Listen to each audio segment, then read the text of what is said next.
बिस्मिल्लाहिर्रहमानिर्रहीम। अस्सलामु अलैकुम वरहमतुल्लाहि वबरकातुह। अब्दुल मन्नान साहब ने जलालाबाद अफ़ग़ानिस्तान से सवाल किया है कि हमारे यहाँ सारे प्राइवेट स्कूलों में टाई का इस्तेमाल लाज़मी होता है, तो ऐसे स्कूलों में बच्चों का दाखिल करना जायज़ है या नहीं।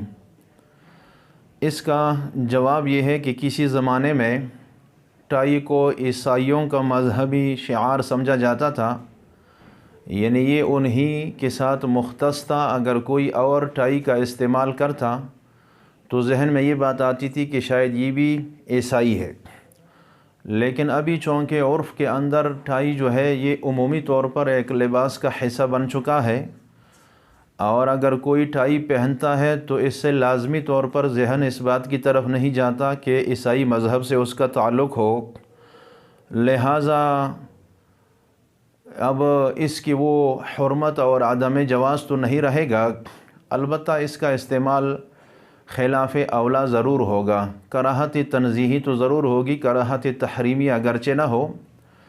जहाँ तक एक हदीस बयान की जाती है कि मन तशब्बह बिक़ौमिन फ़हुव मिनहुम, ये उस सूरत में है जबकि एक आदमी किसी गैर मुस्लिम कौम का के लिबास का कोई ऐसी चीज़ इस्तेमाल करे, ऐसा लिबास उनका इस्तेमाल करे जिसमें उसकी नीयत और इरादा ही ये हो कि मैं उन जैसा नज़र आऊँ। तो एक आदमी अगर किसी दूसरे मज़हब का लिबास इस्तेमाल करता है या लिबास का कोई जुज़, और उसका ख़्याल ये है कि मैं उन जैसा नज़र आऊँ, तो फिर तो ये उस वईद में शामिल है, इसमें कराहत तहरीमी होगी। लेकिन अगर वैसे लिबास समझकर, उमूमी एक लिबास समझकर वो इस्तेमाल करता है तो इसमें कराहत तनज़ीही तो होगी, हराम नहीं होगा, नाजायज़ नहीं होगा।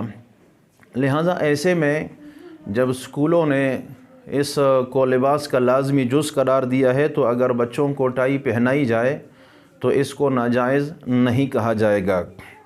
अलबत्ता अगर स्कूल वाले रियायत देते हैं, वो बच्चों के साथ रियायत का मामला करते हैं, जो वालिदैन अपने बच्चों को टाई पहनाना नहीं चाहते, अगर उनके साथ रियायत करते हैं तो ऐसी सूरत में न पहनाई जाए।